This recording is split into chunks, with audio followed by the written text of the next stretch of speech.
My friends, what is going on? How are you? Welcome to another episode of Diner Talks with James. I'm James, and I'm pumped to be here with you all, kicking it.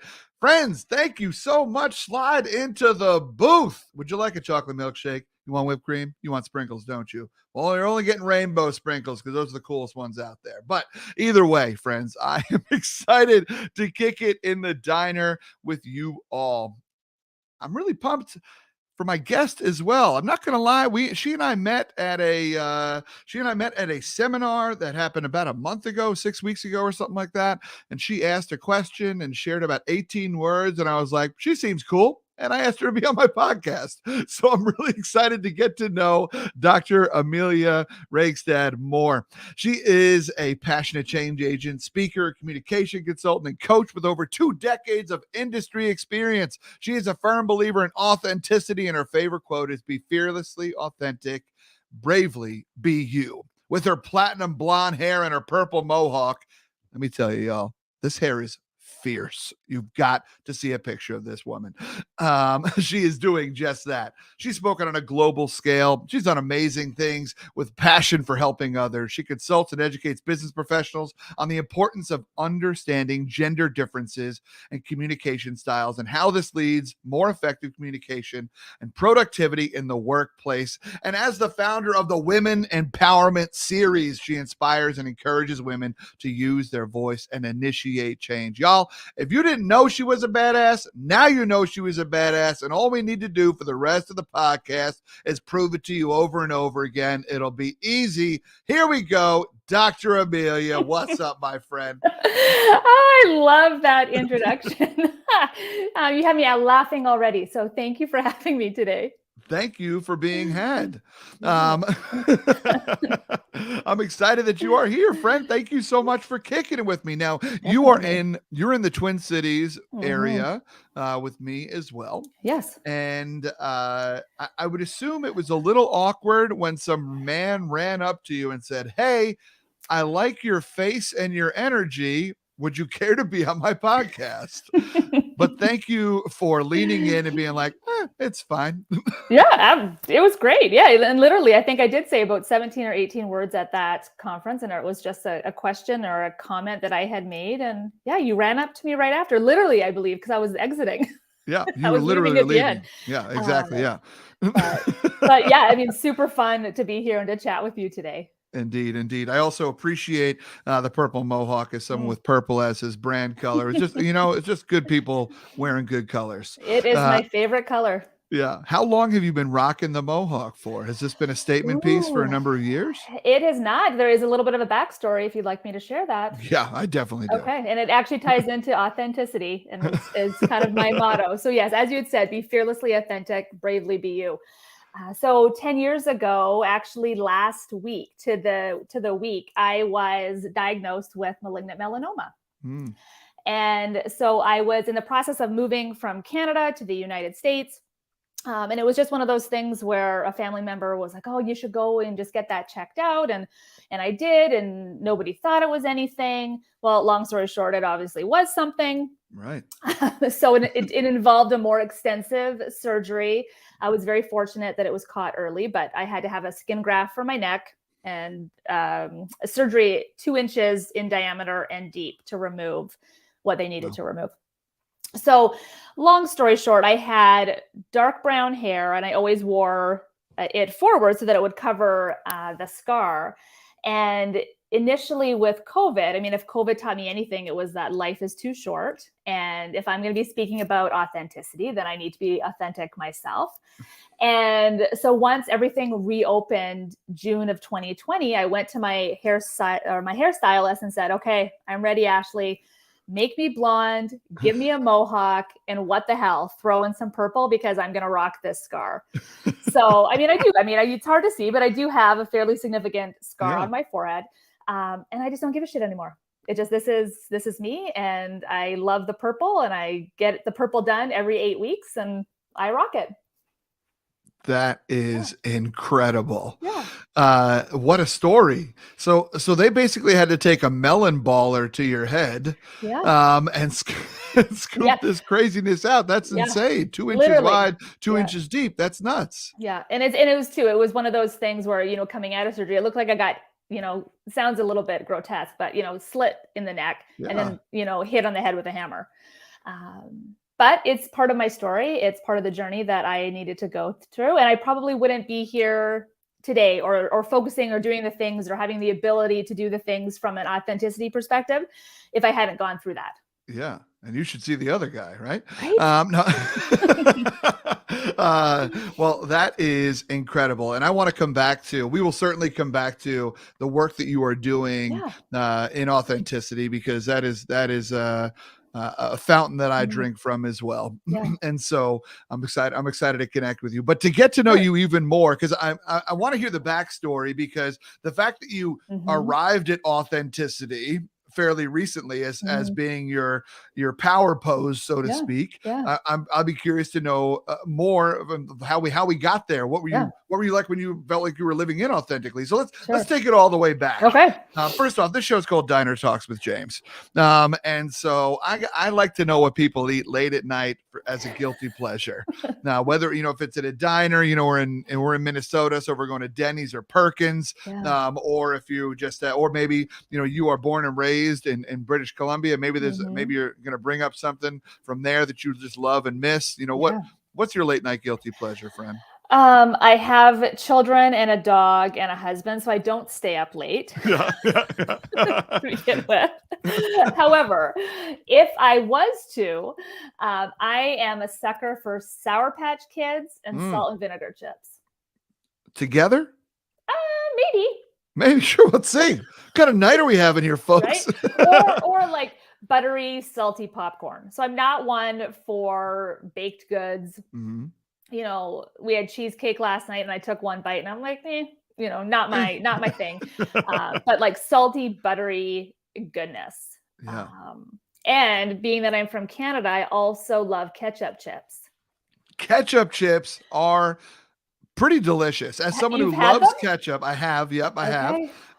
And yes, so I have had ketchup chips, and as a ketchup lover, enjoy them. Yes. But I don't understand why they haven't crossed the border. I don't feel like it's not that absurd. Like there are way more absurd chip combinations that are coming out down here.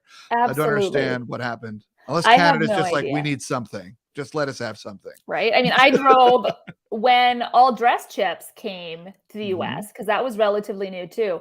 I drove an hour to a Walmart down 35E because they were in stock there. It is. But ketchup chips haven't made it yet. They haven't made it yet. But we will drive another hour when they do. Oh. I'm down to road trip with you if that happens. Let me know. Absolutely. I buy them on Amazon for like $25 a package. It's a guilty pleasure. And I don't do it that often, but when I really need a taste of home, I hop on Amazon and I order the ketchup chips. That's awesome. Now, Sour Patch Kids, great classic snack. Do you have a color that is your favorite? Red and blue. Red and blue. Yeah. Reds are my favorite. Reds are my favorite. And red and blue make purple. So, there it is. And at night is when you make purple, late at night. No, what are we talking about right now? No. All right, our branding color. No, that too. That's amazing. I love that. Yeah, I appreciate that. I love me some buttery popcorn for sure. I can't get down with the salt and vinegar, but that's okay because I'll just eat other things that we have in stock.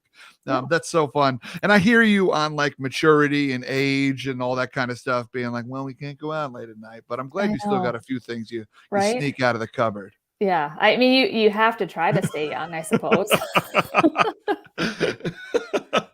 Speaking of being young, you grew up in Vancouver proper, a town in British Columbia, close to it. I have to make sure that I say this because my dad will listen to this podcast after. He gives me shit all the time. Shout out to he's Dad. Like, right? You don't live in Vancouver. You're not from Vancouver. Stop saying that you're from Vancouver.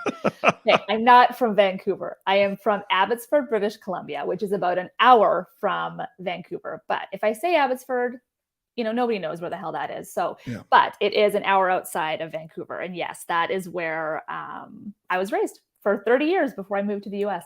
That is amazing. Now, hour outside, more towards the coast and kind of like by Vancouver Island, or So more it inland, is more or inland. It's actually okay. borders the US border.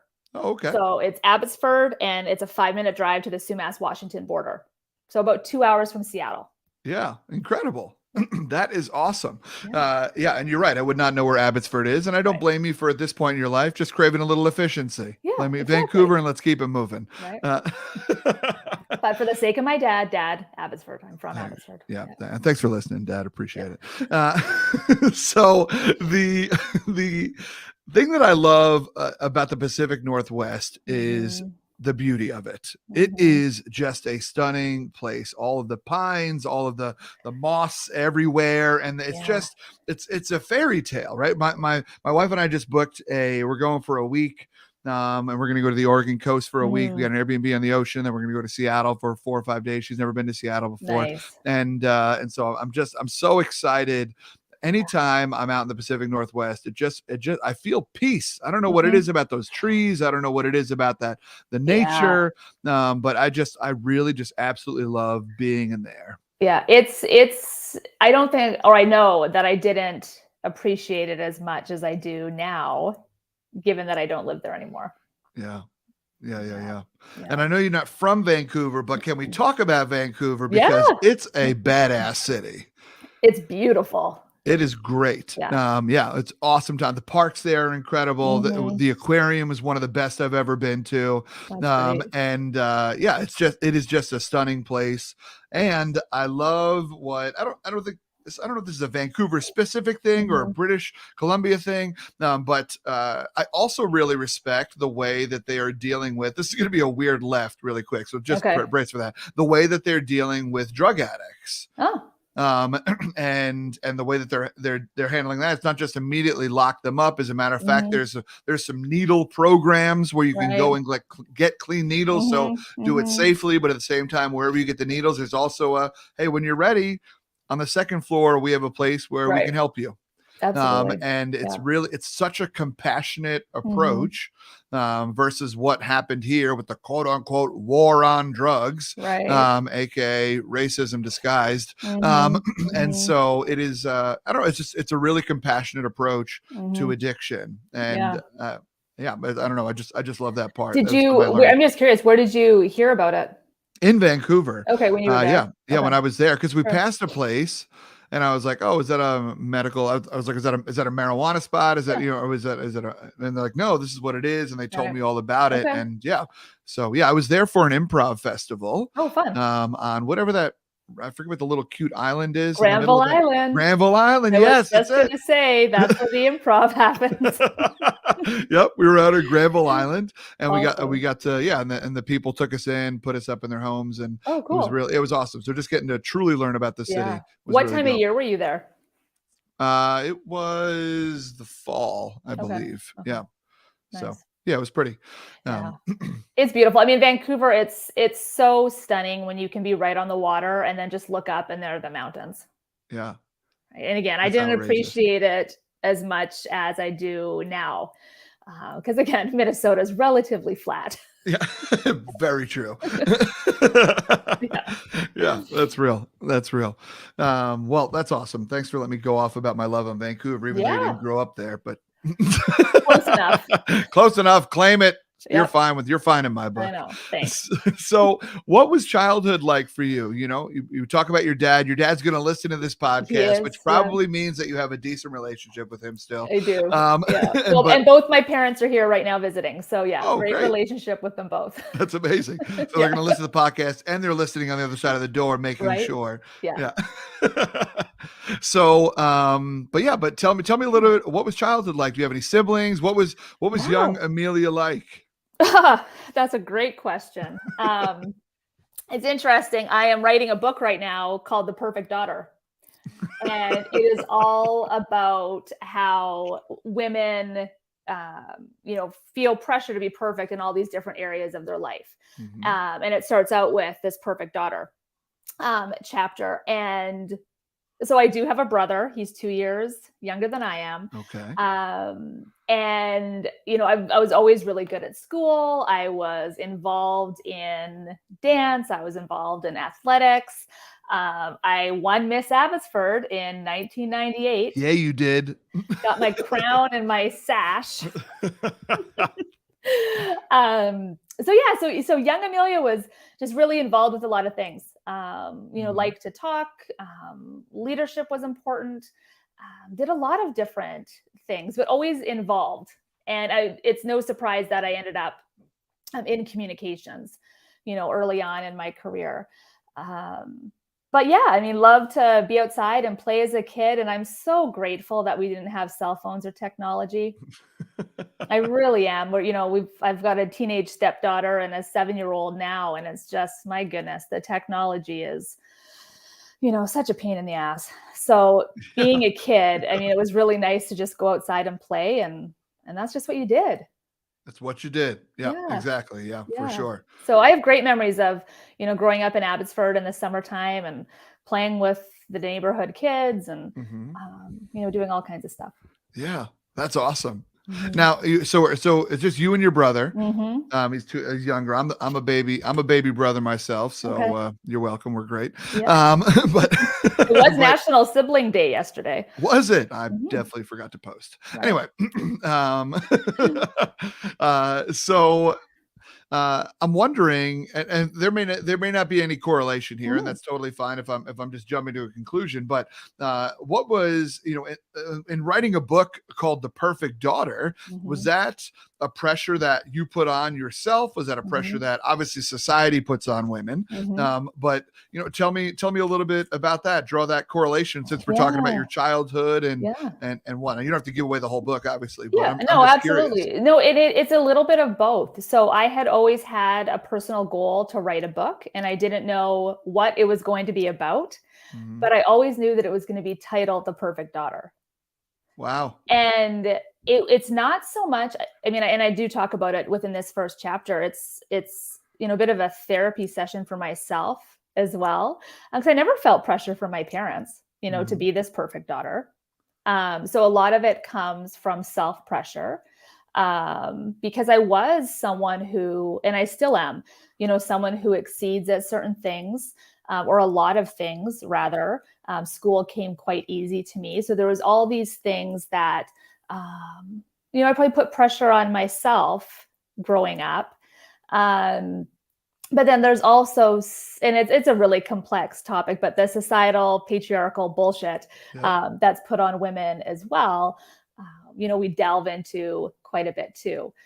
But it's a work in progress, and I will put you on my list to be the first one to receive a copy of my book whenever I Oh, get it finished. well, thank you. Thank you. I mean, hopefully I'll be at the book launch party There we too. So, go. Yes, 'cause I'm getting this shit signed. Um, absolutely. well, that's incredible. What a cool Yeah. project. What an Yeah. undertaking it is. Mhm. I mean, with someone with a PhD, a lot about putting in those long hours and getting it Mhm. done. Mhm. It doesn't mean it's fun, but No, but I'm yeah. still in recovery. It's been Yeah. 2 years and I'm still in I bet. recovery. I bet. I bet. Yeah. Yeah. So when you were younger, you said you did dance, you did, Mhm. some fun stuff like that. Yeah. When did you, as you were growing up, um, do you remember this pressure that you put on Mhm. yourself? And I mean, it's also there might be some firstborn stuff in there as well. Like you Right? often hear like firstborns are Mhm. are typically rule Yeah. followers. Right. I'll let you know how my son does in a few years. Right now, Yeah. he's pissing everybody off. Oh, I But know. but still, um, uh, so as you got into high school and Mhm. and those kind of places, probably wasn't called high school, but either way, Yeah. what were some moments that you remember from your Mm. childhood that are potentially going to be informing this book or inform the way you talk today? Yeah, it's interesting, and I don't know if there was anything specific that Yeah. happened, in my childhood about this whole idea of, perfectionism, but I do have this feeling where friends, colleagues, family members back home aren't surprised at what I'm doing because in full transparency, and this is me being authentic as well, like I have been successful. I've been quite successful in various areas of my life. Yeah. So the thought process too that goes into this book that I'm writing is, if somebody from back home saw that I was working on my PhD, I get this internal feeling of kind of what they're thinking of, like, oh, of course Amelia is doing her doctorate. Because Amelia's done all these other things. Of course she's doing her doctorate. That's not surprising. Right. So it's kind of this. Can I say fucked up on the Please show? do. Well, I just did. Okay. It's just like this weird, I don't know, process that I think I'm working through as well, if that makes any sense at all. Yeah, sure. Yeah. It's fascinating when we write a book, the therapy that goes into it, the self-therapy. Yeah. And be like, what did I think about that? Was that? Yeah.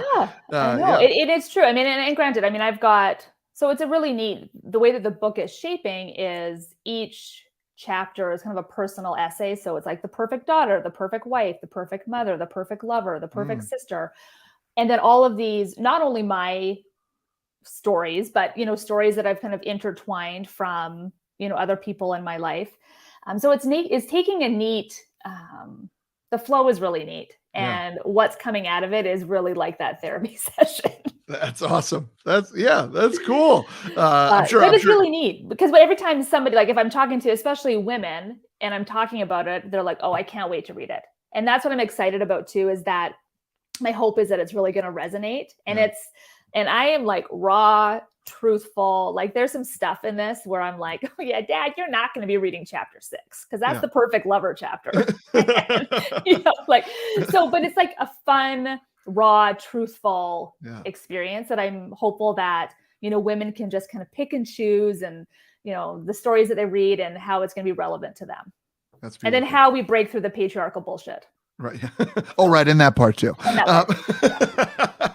That's incredible. I'm also eager to read it. And I think I've told you this. My wife is also a women's empowerment speaker. She talks to women about why women need women, and for how women confidence should be a team sport. Yeah. And so I think your wife and I need to chat. Yeah, I think so too. She doesn't have a podcast. You're just gonna have to have a good old fashioned coffee with her. But absolutely. Yeah, y'all be besties for the resties. Yeah. No, it's similar vibe for sure. Very cool. So when you were younger, what did you want to be when you grew up? Like, what were you dreaming and scheming about? So, excuse me, I always wanted to be a high school English teacher. Awesome. Didn't go that route.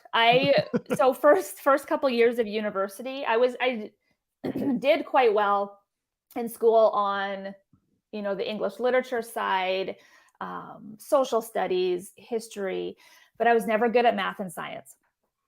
And so what I found within my first couple years of university, I just was not excelling, like doing quite poorly, where I'm like, I kind of really need to switch gears. And I don't know if I would have actually gotten through some of those courses that I would need to get my undergraduate, because you have to have all those general courses.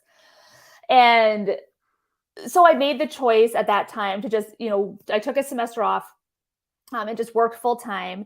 And then I found this really fabulous public relations diploma program.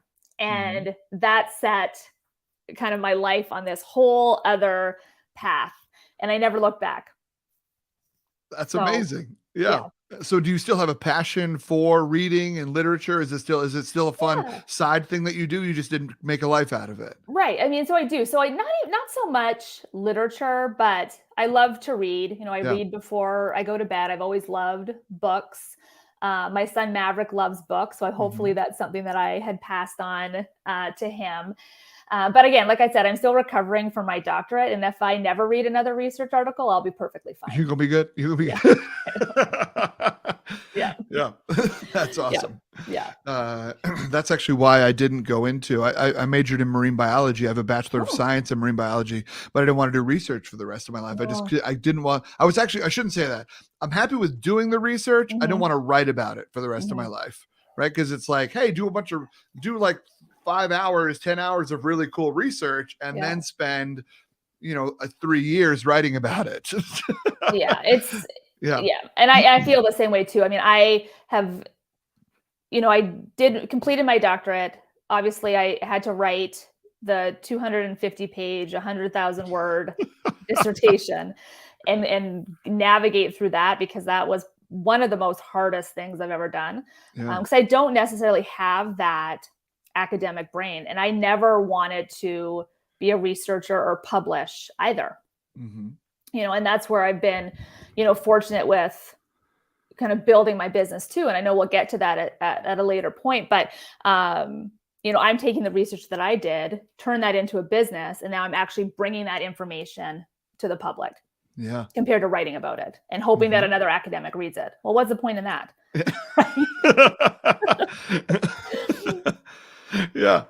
Yeah, that's real. So, it's interesting though, because you tell me you were talking earlier about how people wouldn't be surprised to know that you got a doctorate. People wouldn't be surprised to know, like, you've always had a drive. Yeah. Maybe I don't know if you got the, I don't know if your schooling did this, but we always, at the end of high school, they always gave out superlatives, and there was the most likely to succeed person, right? It sounds like that's something that you would have been nominated for. Yeah. And so where did that drive come from? Was that work ethic something that was instilled from your parents, or was it something? Yeah. I would say both. So a lot of times folks will say to me, "Oh, you're just like your mom." Mm-hmm. Like from that driven perspective. And it's really interesting, my parents, because my dad is like the most laid back person. Yeah. And my mom is more of that driven. So it's a wonderful combination of the two. Mm-hmm. And I did have a strong work ethic. I had my first job at 13 working in a pizza place. Nice. Right. And I haven't stopped working. So I'm 42 and I've been working since I was 13. Yeah. So that work ethic, came at that young age. I don't recall if it was my parents saying, "Oh, you need to go get a job." Yeah. I just remember we ordered pizza from Mr. Nico's Pizza, and it was a cool place. And I think I probably saw a sign in the window that they were hiring. And I think at that point, it wasn't even legal for me to work. I think they were paying me under the table. Cash in an envelope. Yeah. So, yeah. Fortunately, this isn't that kind of podcast, so that's fine. It's fine. Mr. Nico, you're good. You're safe here, bud. Right? You're safe here. When I'm from New York, what I'm saying? So we all got a guy, to go do a couple things, you know what I mean? Right? So that's amazing. Yeah. So you decide to go, you find this PR program that gets you hype, and you're excited about it. What was it that got you excited, and what you wind up doing with that degree, that diploma? Sure. So it ended up being a 2-year public relations program, and I went and worked in kind of corporate PR for some time. I was, doing marketing for Panago Pizza, which is the national pizza chain in Canada. I'm seeing the chain. I'm seeing a trend. Yeah, right. And it's so funny too. Like at a young age, you're like, okay, well, I did that for a year, and I remember, probably thinking I was all that at that point in time, and just assuming that they would give me a couple months off to go travel Australia. Yeah, well, obviously, no, they don't just give you a few months off and hold your job. So they said, "No, sorry, we can't do that." And I said, "Okay, well, I quit." And I went and traveled Australia. Great. Right. And then I came back and I ended up working for Whistler Blackcomb, doing communications for the mountain. And then at that point in time, I ended up, doing that for a few years, and I moved back to the city. And I'd always kept in touch with the dean of this PR program that I graduated from. And there was still, and it's kind of how everything comes full circle, this lingering idea of being a teacher. Yeah. And so she had reached out and she said, "Hey, I've got this event management class that I need somebody to teach. Would you be interested?" And I was like, "Sure." Right. Because at that point, adjunct, fine. I was still, at that point in time, I was actually working for the university in their communications department. So I could do both. Yeah. And then that put me on a path where I spent the next 15 years as a university professor. Wow. So I did come full circle to this whole education theme. And certainly still to this day, have a passion and love for knowledge. Yeah, that's incredible. And a passion and love for sharing that knowledge in a way that is sticky to others. Right. Right. Like our best teachers do. That's amazing. So you told us what you started out teaching. Is that what you taught for 15 years or? I did. I ended up teaching PR and strategic communication. Wow. So awesome. I did that, there was a few different universities that I worked for in and around the Vancouver area. And then when I moved to the Twin Cities, I spent 5 years teaching at the University of Wisconsin, River Falls, Sure. in Yeah. their marketing communications program. And then most recently, I was at the U. I'm in the Hubbard School of Journalism and Mass Media. And I was there for a few years before my midlife crisis took over and I changed career paths. Change your hair and change your career path. Right? That's awesome. That's incredible. Yeah. The teacher side of you Mhm. is very evident in the way that you talk, the way that you write, the way that you care. Sure. And it's beautiful. Thank And I'm you. wondering, as someone who teaches communication, Mhm. I'm wondering, how good are you at applying what you know to your life? For Mhm. example, I know plenty of parents that are psychologists Right. that aren't necessarily doing the greatest job at parenting. I know plenty Mhm. of teachers that, like Yeah. elementary school teachers, that have exhausted all their patience on their students, and their own Mhm. children sometimes don't get that. And Right. I'm not faulting these people. Yeah. I'm not judging them. You do what you got to do, right? Yeah. But there's a Yeah. lot of times where it's like, I know this at a very deep level. I should be really good at it. Why am I Mhm. getting in my own way? I'm wondering, for you as a communications Mhm. expert, is what I'll Mhm. call you, Yeah. is how have you found your degree to be helpful in your Mhm. life? And where have Mhm. been some places where you've been like, yeah, this is still hard, even though Yeah. I'm an expert? Absolutely. And it's so funny that you even asked that question, because my mom totally called me out like this weekend and said, you need to learn how to communicate to your kids better. So, it's certainly an interesting dynamic. I am much more cognizant of kind of what comes out of my mouth. I'm much more cognizant of actively listening. Mhm. So trying to have, a really engaging conversation where, I'm listening to understand and not to respond, which is so key when we're in conversations. Yeah, that I'm reminds me of a story I have, actually. Mhm. No, I'm just kidding. No, go Yeah. ahead. I liked what you just did there. um, you know, Building an understanding of one's communication style is something that I really focus on in my work. So understanding how I communicate and then how the people around me communicate. And I just pay attention to that, and, have learned different things over the years. But to answer your question about like falling short, it is one of those things. And you had mentioned that you have a son too. So I'm sure you can appreciate communicating with your children is really different. Yeah. Right? Yes. So it's not like, you and I are having this conversation, and even if it gets heated or what have you, like we can navigate through that and kind of come out the other side. Mhm. With children, and granted too, so I've got, a 15-year-old stepdaughter, and then I have a 7-year-old, right? So there's 8 years in between the two of them. And so that's very different parenting, and that's Mhm. very different communication also, right? So my stepdaughter's talking back and Maverick's not listening, right? Like, Yeah. so, Right. Yeah. and yeah, I can only apply my area of expertise so much before I just want to run away. Yep. Yeah. Right. So, Yeah. I got a doctorate in communications, not mindfulness. So you're going to catch this heat sometimes. absolutely. Absolutely. Yeah, that's awesome. That's incredible. As someone who I have been, I'm in my second marriage, Yeah. and as someone who talks about authenticity and Mhm. vulnerability, it's Mhm. ironic because I wrote a book around authenticity and vulnerability while I wasn't being that with Mm. my first partner. Sure. And I guess I thought, it's interesting because you think you're being it, but then you Yeah. realize, oh, wait, I really wasn't. And then you get Right? in another relationship where you're like, oh shit, these are layers Yeah. deeper here. And Totally. and so it's fascinating to think about, the work Mhm. that we do, and then applying it to our marriages and, like you said, Mhm. parenting and whatnot. Right. As someone who is a who loves the intricacies of communication, has studied all of that. In your romantic relationships, is this something that your partners call you out on? Is this something that, they get brought? It's like, we don't need to mediate the conversation, honey. Right. Right. Like, how does it come up in some of those everyday situations where you can't be like, well, technically the research says that how you're acting right now is. No, and it's interesting too. And this is like, right, that vulnerability that we talk about. Because as you were just speaking there, like in my mind, I was thinking, okay, yeah, again, that's putting this pressure on ourselves, right? So pressure on you because you're an expert in authenticity. And then you realize, oh shit, I'm not being authentic, right? And then same here, like there is a bit of that pressure because my husband will call me out too. And he's just like, don't use that tone with me. And I'm like, what?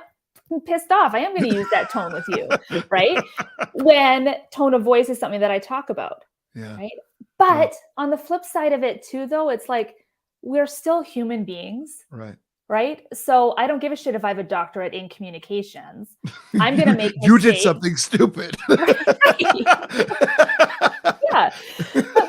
we're not perfect human beings. So yes, that's my area of expertise, but we all fall short and we have to have the freedom to make mistakes on our own also. So do I always follow my own voice? Of course not. Right? Like I don't. There's times when I do get into arguments where, I know better from a communication perspective, but shit, we all make mistakes. We all do dumb things. And that's just part of living. Yeah.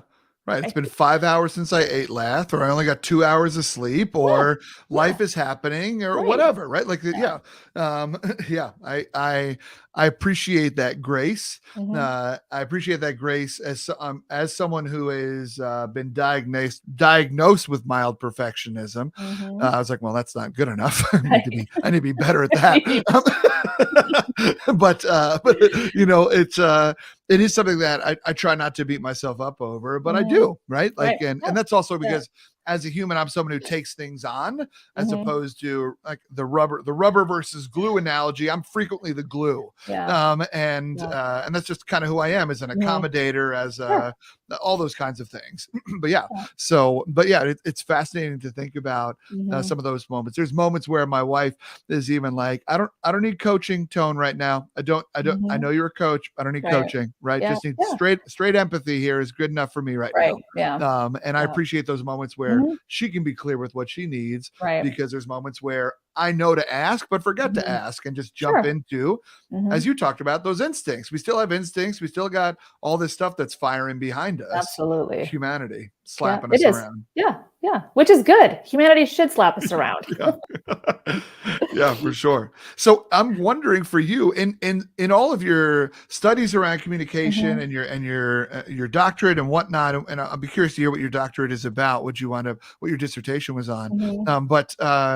But in all your studies of it, has there been anything that has been this is going to be a vague question, but I'm just here to see where it goes. But has there been anything that's been a light bulb moment for you of like, oh, shoot, that makes so much sense about why people act this way or that way, or why people communicate this way or that way? Did you remember in your learning that you had any moments like that just kind of like, oh, shoot, that puzzle piece fits there?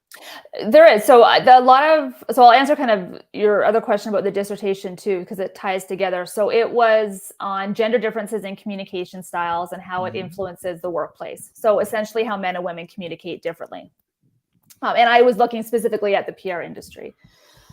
What was a light bulb moment for me was really delving into some of the other work that had been done. So Deborah Tannen is a linguistics scholar at Georgetown University, and she had spent much of her career looking at how men and women communicate in the workplace. And when we talk about linguistic styles, this made sense to me. So our linguistic style is, you learned at a young age, like 3, 4, 5 years of age, playing on the playground with our peers, right? Girls tend to have a singular best friend. They'll speak really close to one another. They'll be with a small group. They're trying to build this rapport. Boys tend to play quite differently.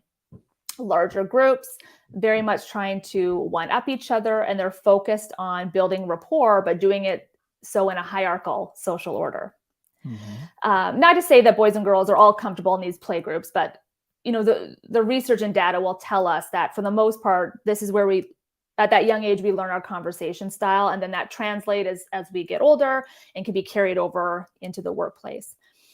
So it's really interesting to see kind of how that has transferred over. And when I talk to people about that or introduce them to the idea of a linguistic style, and this kind of goes back to what we were talking about is, not having the research that's being done, just sitting with the academics, because what's the point of that? Yeah. I try to communicate that out to professionals and say, hey, like, what if you looked at your linguistic style? Give thought to that as a different perspective. How may that shape some of your conversations, or how does that shape your communication style in the workplace? And that for me is one of those light bulb moments that I was like, yeah, that linguistic style, that makes complete sense to me. And it seems to do that with the people that I interact with as well when I start talking about it. Yeah. Fascinating. You It got me is thinking really you got me thinking all the way back to childhood right now. I'm playing basketball on the court or playing whatever, or just, all that kind of stuff. And it is, I'm trying to like go back and picture the elementary school playground. Like who was with who? What was happening? Right. Just like you talked about some of those early learned things. Yeah. Yeah. And a lot of it too is just based on that social influence at a young age. Yeah. But again, not to sure. say, it can also be considered a generalization. So it's not, it's how it's interpreted as well. Right. Yeah. Yeah, for sure. The difference between communication between men and women is fascinating, right? I mean, comedians have joked about it for years. People have written about it. TV shows have become famous around it, right? And it is it something that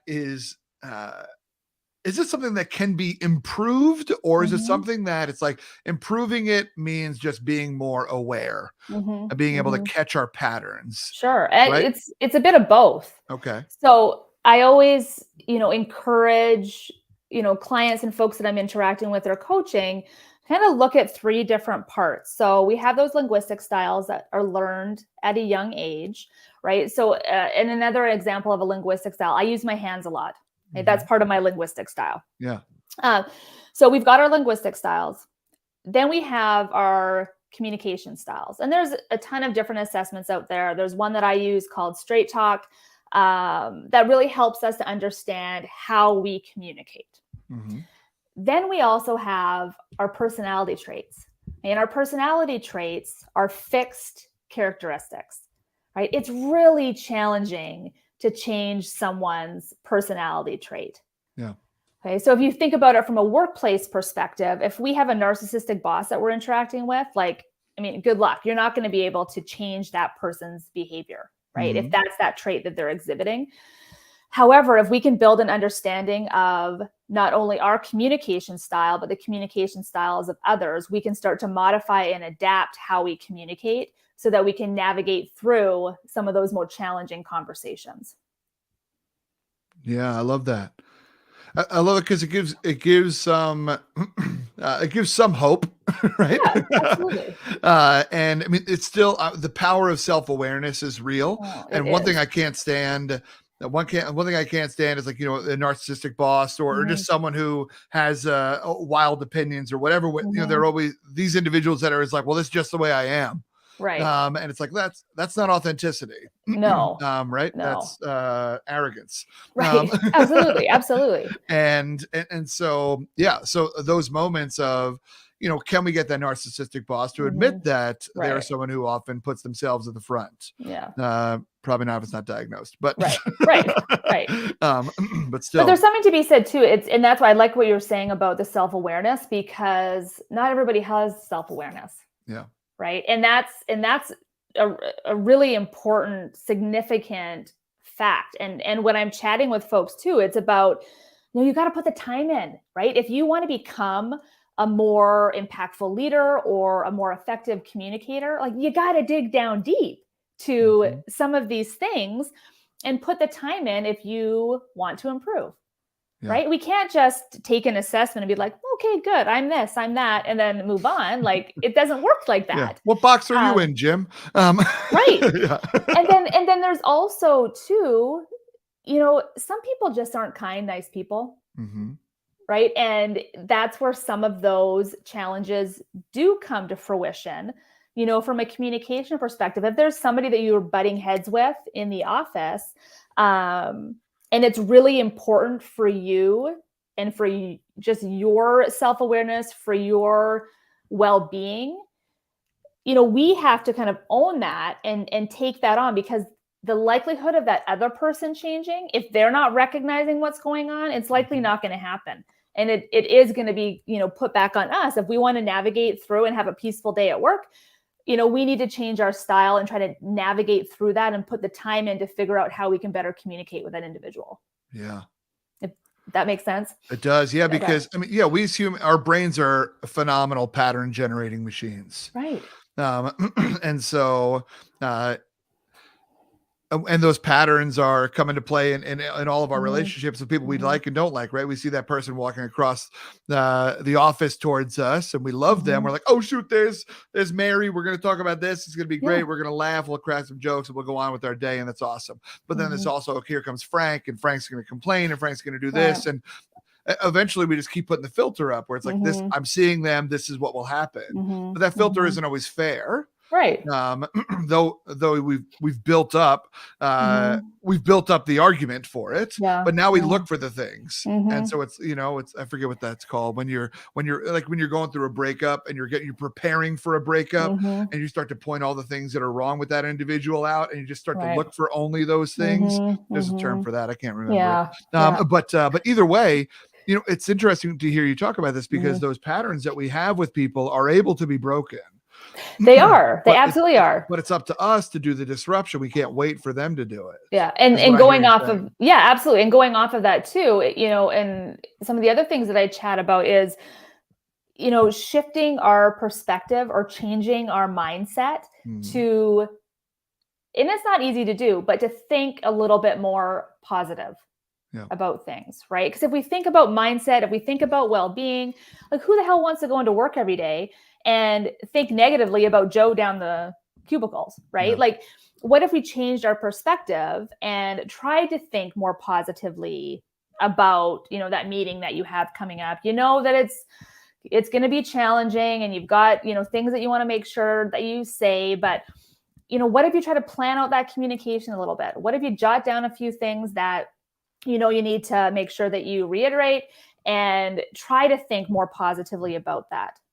Because knowing if that other person's not going to change, it does come back to us. Like, how do we personally want to show up? How do we personally want that conversation to make us feel? How are we going to navigate through that if Joe's not willing? Yeah.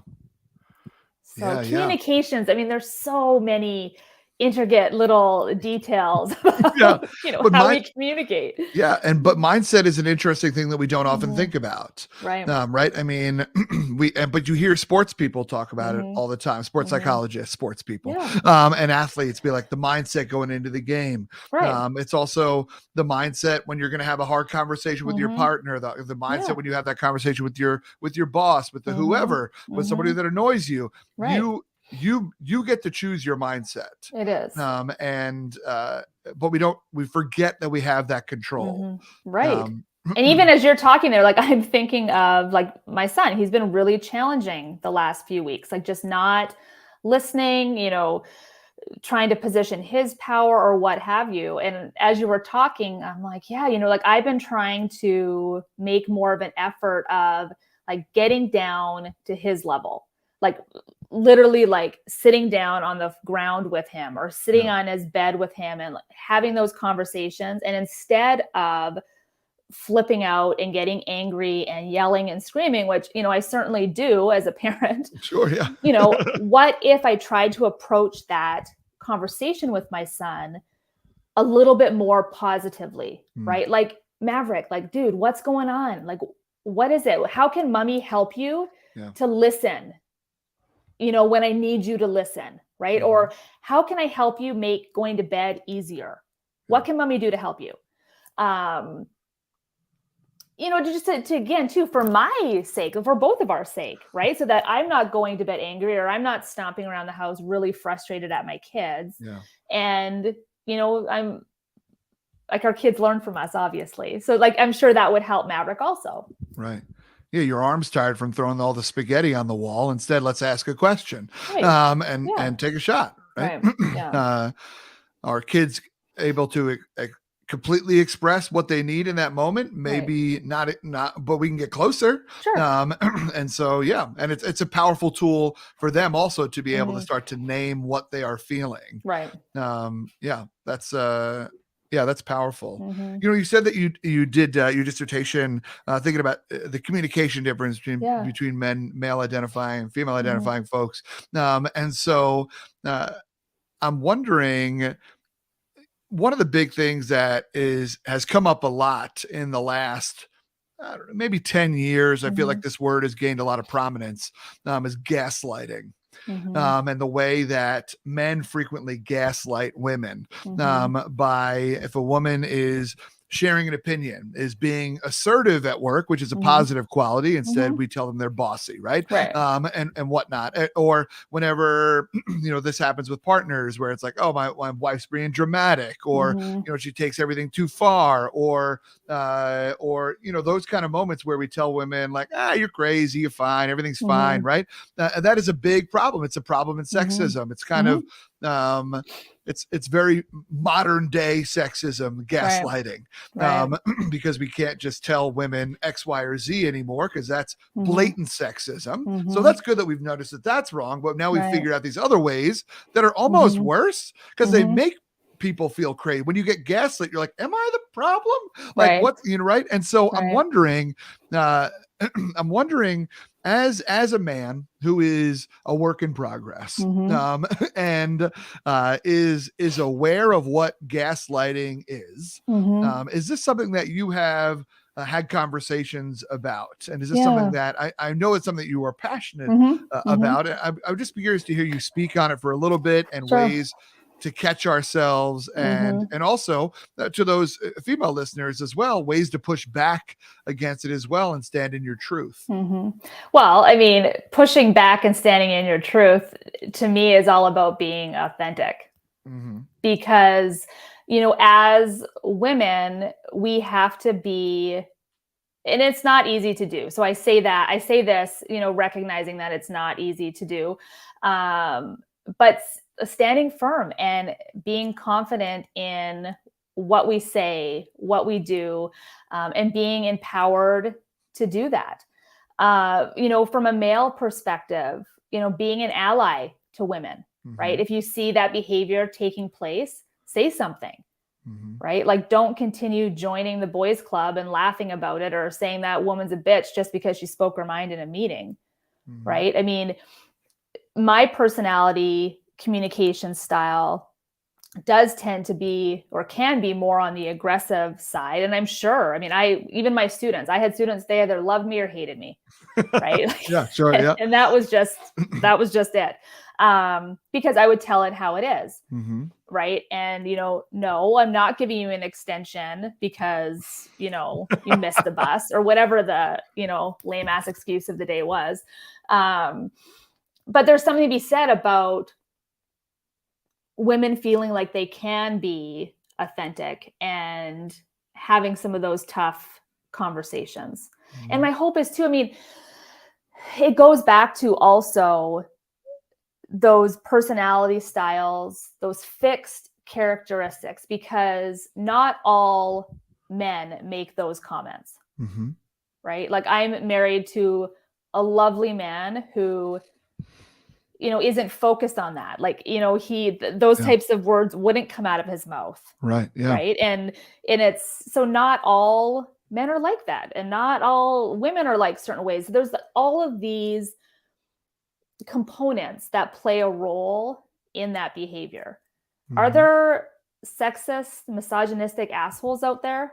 Yeah, of course they are. We're not gonna be able to change them. Sure. That behavior is not going to change. Yeah.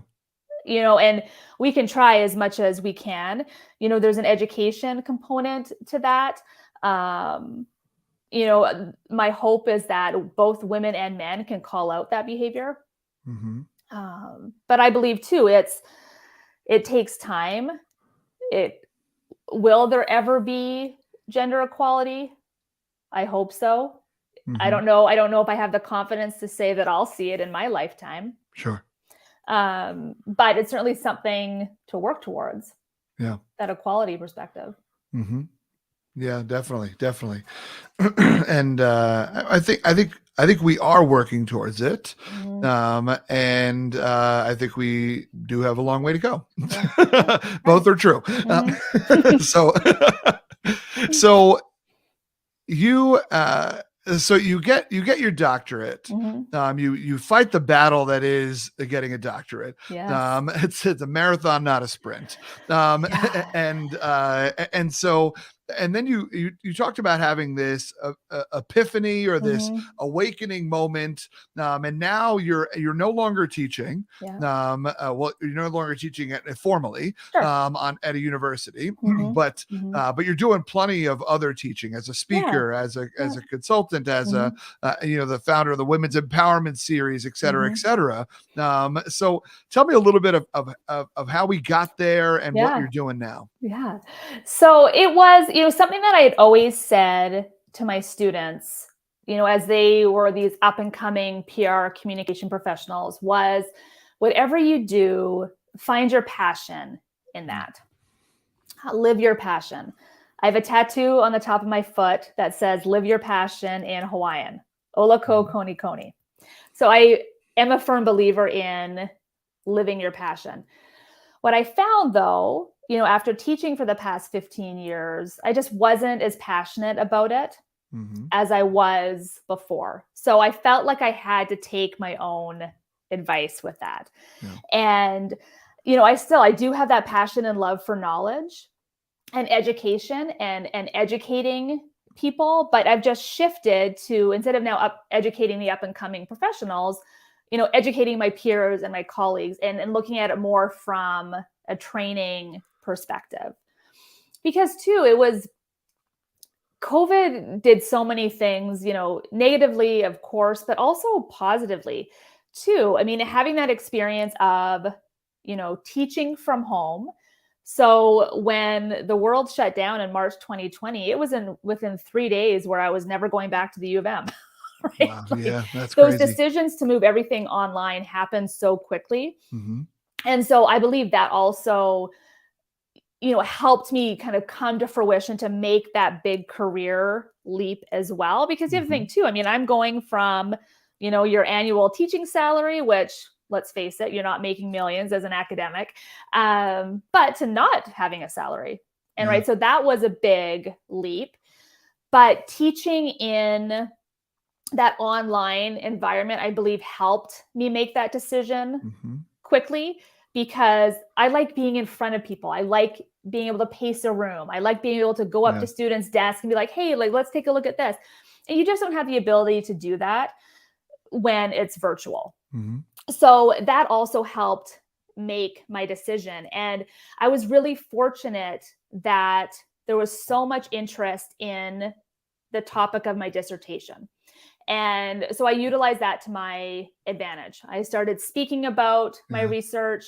People were really interested in the gender differences component within, how men and women communicate similarly or differently in the workplace. And so I built a business around it. And so now I'm going into corporations and working with groups and individuals to communicate more effectively, in the workplace. Gender differences plays a role in that. But there's so much more that we talk about. Of course. And it's just been a really great transition. And somebody usually asks me like, well, you did that doctorate. And I'm like, well, yeah, I spent 7 years doing my doctorate. And then I was like, no, I don't want to teach anymore. What am I going to do with my life? Yeah. But, I still have the doctorate, and there's still credibility that is, backed into that. And, and it's working to my advantage. And so I don't feel like I wasted that education. That was just, again, part of my journey to where I am now. people love to put people in boxes, right? So it's Mhm. like you got your doctor, what university you're going to spend the rest of your life at until you die, Right. right? Like, I mean, and whatever you do Mhm. with your degree and your education is up to you, Yeah. and you are most certainly using it Mhm. in a Mhm. really brilliant way, Yeah. and it's helping you earn some checks that Right. you might not have gotten in that other setting, Yeah. for Yeah. sure, on your Absolutely. own terms, and Mhm. it's beautiful. Yeah. So excuse them for not allowing you to work Mhm. smarter, not harder. Yeah. Um, Yeah. Yeah. the work that you get to do, you have the opportunity to spend time in rooms that are Mhm. multi-gendered and then also single-gendered. Yeah. I know that you enjoy both because you do Mhm. both. If you Yeah. had to choose, which one would you choose? Mhm. Oh, thanks for putting me on the spot. Well, I so the it's tough. I mean, I love working with all genders Mhm. because we can all learn to communicate more effectively. So it's really fun going into an organization with mixed gendered groups because just different light bulbs go off. There's different Mhm. experiences. We all experience life differently. And but I will say, I really do love working with women and tying in this whole idea of empowerment with Mhm. communication. And that's where the Women Empowerment Series came to fruition. And it was after the passing of Justice Ruth Bader Ginsburg in fall of 2020. Mm. Mhm. Such a spitfire. Loved her, but I didn't really know too much about what she was responsible for. So after her passing, I delved into that a little bit more. And she was so focused on gender equality in the workplace Yeah. and so focused on, well, not focused on, but she was responsible for rather, like women being able to use credit cards. Right. So, Yeah. like, stuff that's just kind of mind boggling. Yeah. And after her passing, I was like, well, what can I do to continue her legacy, to move her mission forward? And, I was thinking about it and I was, chatting with my husband about what I wanted to do. And he's like, the Woman Empowerment Series. I'm like, yeah, I like that.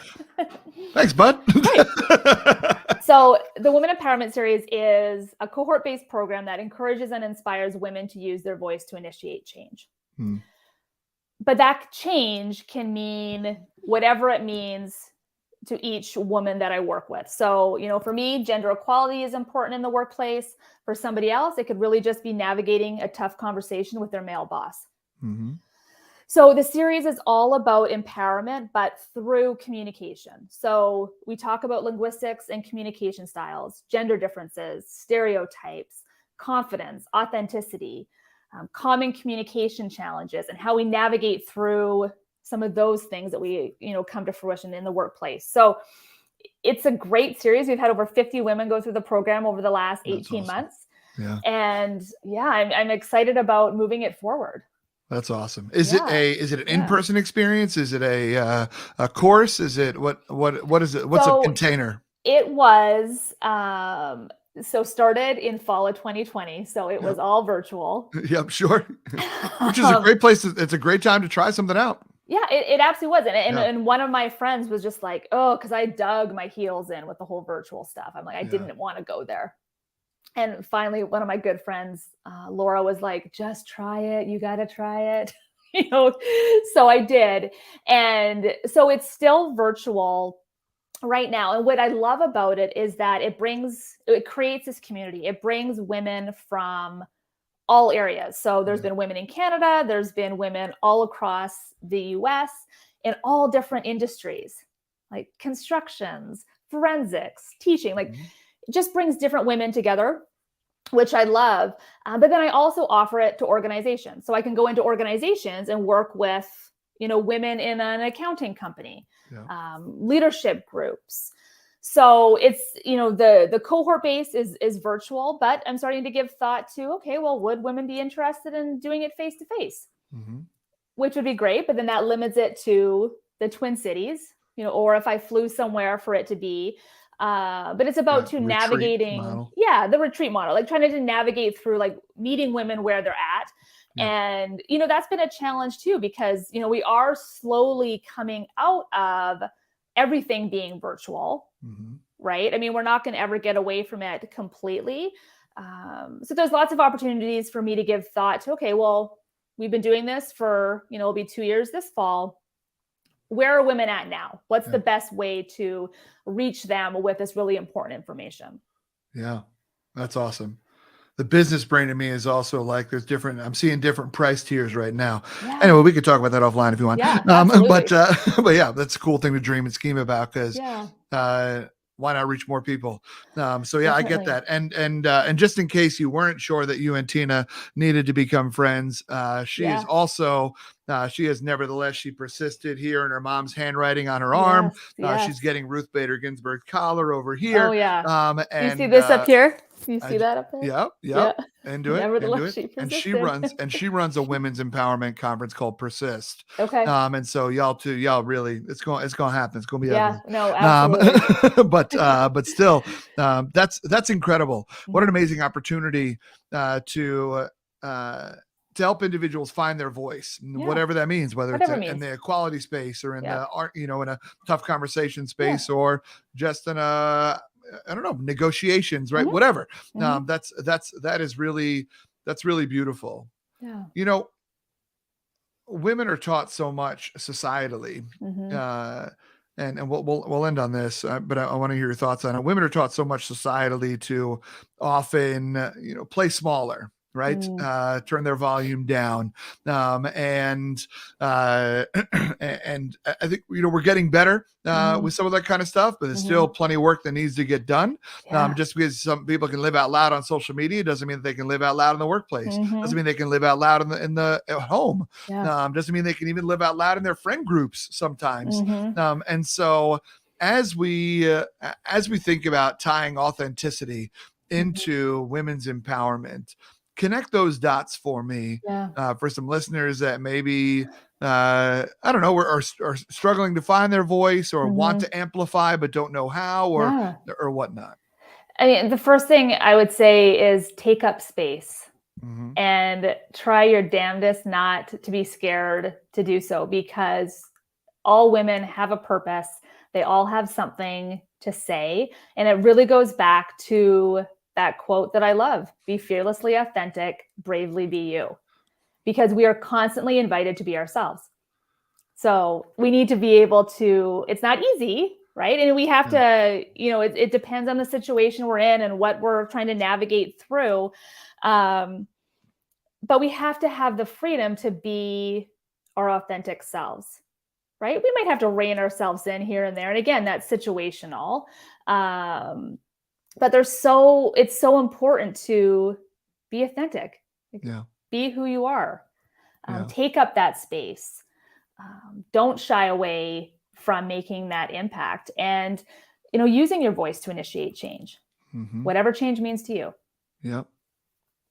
Yeah, that's beautiful. And authenticity, this drives me nuts, and I'm sure it frustrates you, but authenticity is this buzzword now, it right? Is. And that's unfortunate, because as soon as something's labeled a buzzword, it's like all of a sudden now it doesn't matter as much, right? Or now we're not allowed to talk about it. It's like, I'm sorry, right? Yeah, okay, yeah. Cliches got to be cliches because they're undeniably true. Right. So whatever, here we go. But so authenticity matters, and the pursuit of authenticity is one that is powerful, because a lot of times we want people that will just be you, just stand in your truth, just speak, and like you said, just take up space. And but the pursuit of knowing ourselves, of trusting ourselves, of being confident in who we are, is a hell of a journey. Absolutely. As someone with a low self-esteem who tells my counselor this weekly, but yeah, I think it is to tie in a word that you used earlier. It's giving yourself the grace to be where you are. Yeah, absolutely. And that's a lot of what I think of as authenticity. Authenticity isn't something you are working towards. Right. It is something that you are giving yourself grace to allow yourself to be where you are. And I hate that it's a buzzword, because it's like, it feels like people are trying to delegitimize what we talk about. And so I'm just feisty about it for that reason too. But I lied. I have one more question for you. When you think about authenticity, what does the pursuit of it look like for you? Mhm. For you, Dr. Amelia Reigstad, like, Right? as you step into your own authenticity with your badass mohawk and Yeah. your, that kind of stuff. Like Yeah. what, tell me about that. Just, I mean, to me, it's owning what I do. It's owning what I say. It's being unapologetic Mm-hmm. for myself and what I do. Yeah. I mean, of course, like the communication and treating people with kindness and all that kind of stuff is so important. And sometimes, again, like you said, that idea of authenticity, people are like, well, I'm just being authentic if I'm an asshole. Well, no, that's not actually what we're talking about, right? Like Yeah. there's so much other things that go into that. And I don't feel that it's kind of like one and done, right? Mm-hmm. So I talk about like being my authentic self, be fearlessly authentic, bravely be you. That's a continual journey. It's not something that I can say, well, great, I'm authentic, Yeah. right? Like there's Box so much, checked. right? Exactly. There's Yeah. so much more that Mm-hmm. goes into that. But for me, authenticity is I want my life, I want what I do to be grounded in authenticity. Mm-hmm. So it's always there, right? Like it's always floating around, it's written down, it's being brave. There's so many different components that go into that. Yeah. And it's me just constantly striving towards that goal. Mm-hmm. But it did start with being able to rock my scar and being comfortable in my own skin. Yeah. And the purple mohawk was Mm-hmm. about, for me, just being authentic and being me. That's badass. Yeah. I'm here for it. I'm here for it. Dr. Amelia Reigstad, thank you so much for Thank kicking it you. in the diner with me. You are indeed a badass. I'm glad in 16 words you convinced me of Right? that. So the power of first impressions. That was awesome. You are truly special, and I'm glad that we Thank live close you. to each other because I'd love to have a coffee with you. Oh, And absolutely. introduce you to Tina. That would be great. Yeah. In the interim, though, how can other people Yeah. hang out with you? How can people get in touch with you? Where does the Women Empowerment Series live? If I'm interested in learning Yeah. more about it. Absolutely. So just head on over to my website. It's ameliareigstad.com. Connect with me on LinkedIn. I'm on all the different social channels.